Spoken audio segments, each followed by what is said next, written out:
Subscribe now and press the bell icon. Never miss an update. Page 1। मालकिन के कमरे के सामने खड़े होकर उसने धीरे से दूसरी चाबी से द्वार खोला और धड़कते हुए हृदय से अंदर प्रवेश किया। सामने बिस्तर पर राकेश गहरी नींद में सोया हुआ था। उसे क्या पता कि उसकी भलाई करने वाली अर्चना को उसने किस संकट में डाल दिया था। अर्चना ने द्वार भीतर से बंद कर लिया और राकेश के सिरहाने खड़ी होकर उसे जगाने लगी। राकेश ने आंखें खोली, पलकें झपकी और आश्चर्यचकित अर्चना को देखने लगा। उठिए, जल्दी कीजिए, मालकिन वापस आ गई हैं। जितनी शीघ्र हो सके कमरे से बाहर चले जाइए। अर्चना ने उखड़ी हुई सांस में कहा। राकेश को जैसे एकाएक बिच्छू ने काट लिया हो। वो हड़बड़ाकर उठा और झटखूंटी से अपना सूट और ओवरकोट उतारकर दाएं बाएं देखने लगा। अर्चना, क्या तुमने भीतर से किवाड़ बंद कर लिए हैं? सहसा बाहर से कमला देवी की आवाज आई।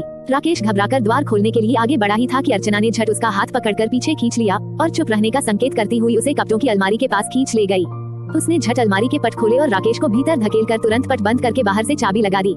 राकेश बिना कुछ कहे चुपचाप अलमारी में दबकर खड़ा हो गया। इस संकट से बचने के लिए इस समय और उपाय ही क्या था। इधर से निश्चिंत होकर अर्चना झट द्वार की ओर बढ़ी और किवाड़ खोलते हुए बोली, आइए आंटी, सब ठीक है। द्वार के पास खड़ी कमला देवी बैरे को कुछ निर्देश देने लगी। अर्चना ने झट बढ़कर उनका बिस्तर ठीक कर दिया। चादर पर उसे राकेश का टाइपिन पड़ा दिखाई दिया, जिसे उसने झट उठाकर गुलदान में फेंक दिया। कमला देवी भीतर आई। उनके पीछे दो बैरों ने उनका सामान उठा रखा था। अब आप आराम कीजिए आंटी, आप बहुत थक गई होंगी। अर्चना ने होंठों पर फीकी मुस्कुराहट लाते हुए कहा। तू कितना ध्यान रखती है मेरा अर्चना। वो तो रखना ही पड़ता है, आपकी बेटी जो हूँ। न जाने क्यों इन शब्दों पर कमलाजी की पलकें भीग गई। अपने हृदय की घबराहट दूर करने के लिए वो बैरों द्वारा उनका सामान एक ओर लगवाने लगी। इससे निबटकर बाहर जाने के लिए द्वार की ओर बढ़ी ही थी कि कमला देवी ने कहा, मैं कपड़े बदल लूं, तब तक तुम मेरे सूटकेस से चीजें निकलवाकर अलमारी में रखवा दो। कमलाजी सूटकेस से गाउन निकालकर बाथरूम की ओर बढ़ गई। अलमारी का शब्द सुनते ही अर्चना के पैरों तले से जैसे धरती खिसक गई। उसने हड़बड़ाकर मालकिन की ओर देखा और फिर संभलते हुए झट बोली, आप अलमारी की चाबी मुझे दे गई थी, वह तो मैं लाना भूल गई। ठहरिए, मैं अभी आई।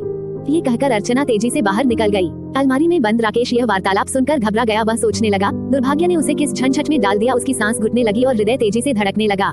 कमलाजी बाथरूम से बाहर निकल आई। उन्होंने अब हल्के नीले रंग का स्लीपिंग सूट पहन रखा था। रेशमी सूट ने उनके अंगों को और भी आकर्षक बना दिया था। पेज 2। प्रसन्नता से खिला हुआ मुखड़ा, सोने से पूर्व का मेकअप और फबता हुआ स्लीपिंग सूट, कमलाजी का सौंदर्य अत्यधिक मोहक हो गया था। उन्होंने दीवार पर टंगा मैंडोलिन उतारा और गुनगुनाते हुए किसी पश्चिमी गीत की धुन छेड़ दिया। क्या स्वर था, क्या संगीत था। मानो बरखा की फुहार में कोई अल्हड़ युवती मन में आशाओं का संसार लिए झूमती, नाचती, गाती, लहराती अपने प्रेमी से मिलने जा रही हो। राकेश को इस मधुर स्वर ने जैसे झंझोड़ दिया। वह इस छोटे से बंदीगृह में कसमसाने लगा। क्या दोष था उसका, क्या अपराध था। उसका मन चाहा कि वह चीखे, चिल्लाए और ठोकरों से अलमारी को तोड़ दे। अचानक बाहर कई पांवों की आहटें सुनाई दी। कमलाजी ने एकाएक संगीत बंद कर दिया और द्वार की ओर देखने लगी, जिसमें से 4 बेरे एक बड़ी अलमारी को उठाकर भीतर ला रहे थे। अर्चना उनके पीछे थी। यह क्या नई अलमारी, किस लिए? कमला देवी ने आश्चर्यचकित होकर पूछा। आपकी अलमारी का ताला खराब है, स्वयं ही खुल जाता है। स्टोर में नई अलमारी रखी थी, सोचा आज ही बदल दूं। इतनी भी क्या शीघ्रता थी। अच्छा, अब आ ही गई है तो बदल डालो।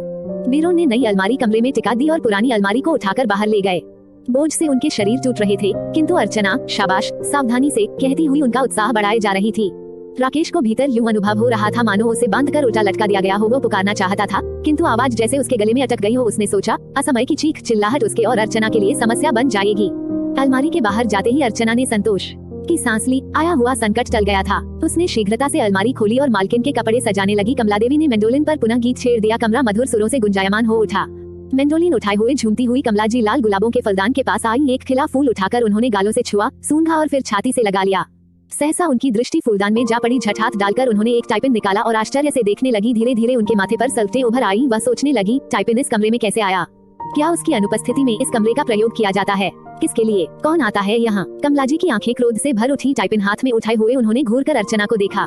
शायद किसी कस्टमर का है, गैलरी में पड़ा था। मैंने उठाकर फूलदान में डाल दिया। मालकिन के मुख पर आए भावों को पढ़ते हुए अर्चना झट बोल उठी।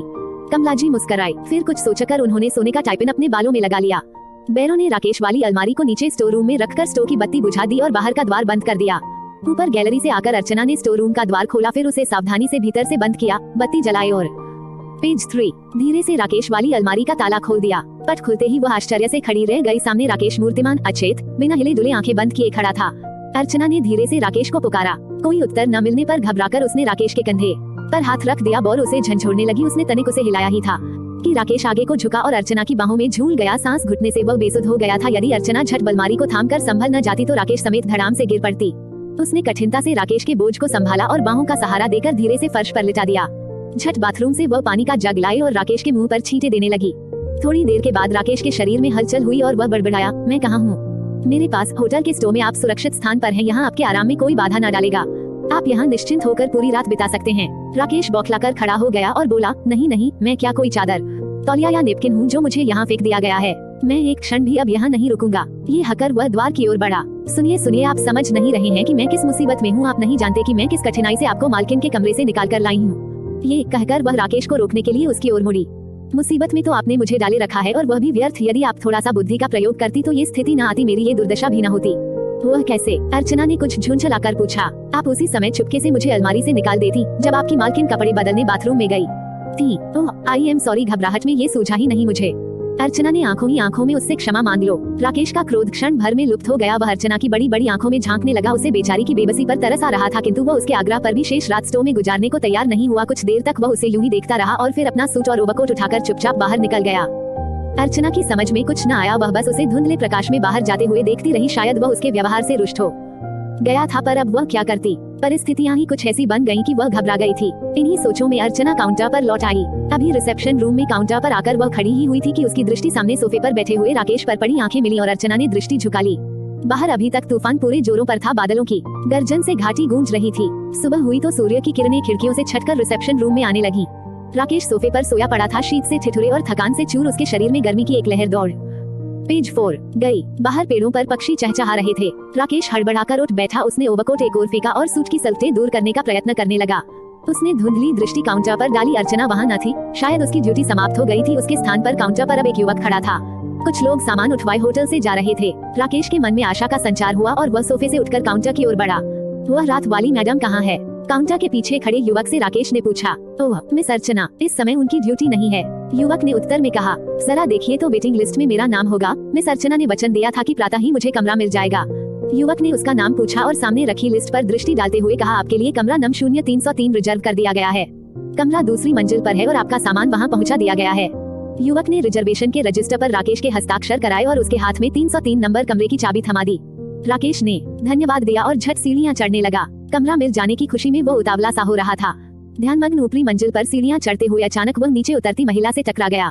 राकेश ने क्षमा याचना के लिए उस महिला की ओर देखा, किंतु ठिठक कर रुक गया। उसी का सोने का टाइपिन महिला की साड़ी पर ब्रोच के स्थान पर लगा था। राकेश भूल गया कि उसे क्षमा मांगनी थी। उसकी दृष्टि महिला के वक्ष पर शोभायमान अपने टाइपिन पर जमकर रह गई। महिला एक अजनबी युवक को इस प्रकार अपने यौवन को निहारते देखकर तिलमिला उठी और गर्दन झटककर नीचे उतर गई। राकेश चुपचाप अपने कमरे की ओर बढ़ गया। 303 नंबर कमरे का द्वार खोलकर राकेश ने भीतर प्रवेश किया। कमरा सुरुचिपूर्वक सजाया गया था। वह खिड़की के पास जा खड़ा हुआ और उसमें से नीचे झांककर डल झील के नीले निखरे हुए पानी को देखने लगा। खिड़की से हटकर उसने बाथरूम का निरीक्षण किया और फिर पलंग के पास दीवार से लगी तिपाई पर सफेद गुलाब देखकर चकित रह गया।